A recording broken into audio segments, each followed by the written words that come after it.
All right, so welcome to another deep dive. Today we're going to be taking a look at something that I found really interesting. It's this Reddit thread that asks people, who are you ashamed to be attracted to? Hmm. Interesting question, right? Yeah, I mean, you would think that's not something people would want to share publicly, Yeah. but the responses are fascinating. Oh, absolutely. And I think what's really interesting is the sheer variety of the responses. It really highlights just how complex attraction is Right. and how much it can differ from person to person. I mean, we see everything from, crushes on controversial figures to, guilty pleasures involving like cartoon characters. It's a real mix. It is. It is. All right, so let's break down some of the themes that emerged from this thread. One that jumped out at me was what I'd call the forbidden fruit phenomenon. Okay. So a lot of people admitted to being attracted to someone unavailable. Right. Like friends, exes, even people who are married. Oh, yeah.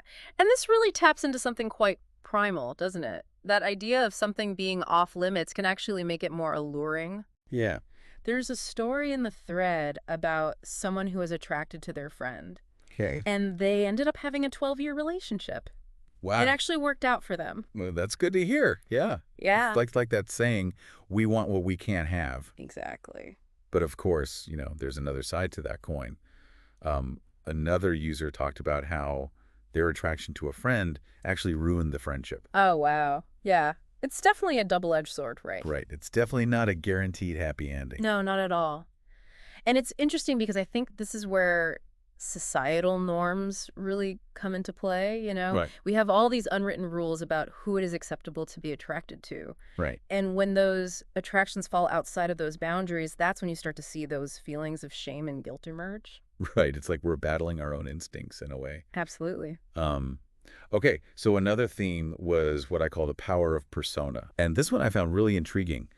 People were drawn to figures like Lauren Boebert, Courtney Love, Willem Dafoe people, who were known for their really strong, even maybe controversial personalities. Yeah, it's fascinating, isn't it? Because it's a reminder that attraction isn't always about conventional attractiveness. It can be about power dynamics, charisma, even that sort of sense of danger, that edginess. Right. And it definitely makes you think, right? Like, what does it say about someone if they are attracted to, say, a politician known for their very divisive rhetoric? That's a good question.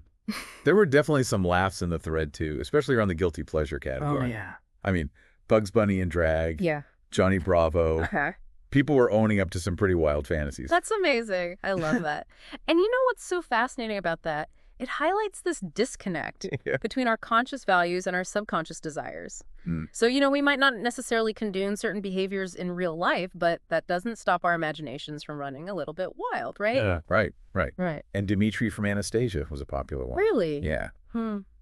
I wonder what it is about that roguish charm, I know. that kind of bad boy energy. Yeah. Yeah. There's something there. Something about it, yeah. And then, things get even more complicated with what I'd call it's complicated category. Okay. It's like those attractions where it's not just, I like this person, Right. but it's this whole mix of feelings. Yeah. Maybe admiration, maybe lust, maybe even like a longing for something that you feel like you're missing in yourself. You're right. Yeah. And there was one example in the thread that really stood out to me. Someone was describing being attracted to their coworker, Okay. and they described them as being very competent, Okay. but there was a significant age gap. Oh, wow. And this coworker wasn't into men. Okay. So it's a case where, the attraction is very clearly about more than just physical appearance or even romantic possibility. Yeah, that's really interesting. Makes you wonder, what's really driving that attraction? Is it about seeking validation or Yeah. feeling protected? Yeah. Or maybe even, aspiring to be more like that person? Absolutely. It's like these attractions are little windows into our own subconscious desires. I think you're exactly right. And that's where the psychology of all of this gets really interesting. Okay. So, we've talked about societal norms Right. and how they can kind of create a sense of shame around certain attractions.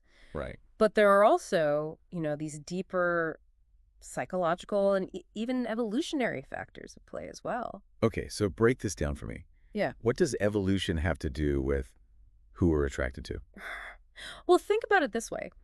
For most of human history, survival was a lot more precarious than it is for many of us today. Right. And so our ancestors really needed to choose partners who would increase their chances of survival and Okay. passing on their genes. So are you saying those primal instincts are still with us today? Exactly. So, you think about the classic bad boy appeal. From an evolutionary perspective, it makes sense to be attracted to someone who displays strength, dominance, even a bit of rebelliousness, Okay. because those were traits that could have been very advantageous in a dangerous environment. So even though those qualities might not make for the healthiest relationship in the long run, Right. our brains are still wired to find them attractive on some level. Yeah, it's like this little subconscious whisper Interesting. from our evolutionary past. Of course, we're not just slaves to our biology. Right. We have the capacity to make conscious choices about who we partner with. Sure. But those primal instincts can definitely add a layer of complexity to the mix. Absolutely. Another thing that I find so fascinating about all of this is the act of confession itself. Okay. Like, why would anyone air their dirty laundry, so to speak, in a public forum like Reddit? That's a great question. It seems counterintuitive. Yeah, you would think so, wouldn't you? But I think there are actually several psychological mechanisms that are at play here. One is that cathartic element of confession. Sharing a secret, even anonymously, can be a way to alleviate those feelings of guilt or shame. Yeah. It's like releasing a pressure valve. So even though it might feel risky to share something so personal, Right. it can actually be a way to feel lighter, Exactly. It That's can be pretty very freeing. more at ease with yourself. It's a form of emotional release. And then you also have that element of validation and connection. Okay. By sharing these experiences, people may be hoping to find others who understand or can relate to what they're feeling. Right. And even if they don't find someone who feels exactly the same way, Sure. that simple act of sharing can make them feel less alone, less like an outsider. Right. Like you're not the only one. Exactly. You're saying, hey, I'm kind of messed up too, and that's okay. Yeah, exactly. And, reading through this thread, I did notice a lot of humor. Really? People were poking fun at themselves. Yeah. Kind of using self-deprecation to make light of what could be a pretty sensitive topic. Absolutely. Humor is such a powerful coping mechanism. It is. It allows us to acknowledge something that's uncomfortable or even taboo, Right. but at the same time distance ourselves from it. Yep. It's kind of a way of saying, yes, this is weird, but it's also kind of funny. Right. Right. And by doing that, by laughing at ourselves and our, unconventional attractions, Yeah, we're creating space for more open and honest conversations about human nature I think so. and maybe even, chipping away at some of those rigid societal norms that we were talking about earlier. Yeah, absolutely. It's a reminder that, we're all complex creatures with a wide range of desires and experiences, Right. and that diversity is something to be explored and understood, not shamed or hidden away. Okay, so we've explored the forbidden fruit, the power of persona, the guilty pleasures, and the its complicated attractions. It seems like there's a whole universe of really messy, fascinating stuff going on beneath the surface of what we usually talk about when we think about attraction. Yeah, and it really challenges that idea that we have a type. Right. Our attractions are shaped by so many different things. It's not just one thing. It's our personal experiences, it's our evolutionary heritage, societal norms, and even those subconscious desires we've been talking about. It's a really complex mix. Yeah, it really is. It's like this deep dive has given us X-ray vision into the human psyche. We're seeing all that hidden wiring and circuitry that makes us tick.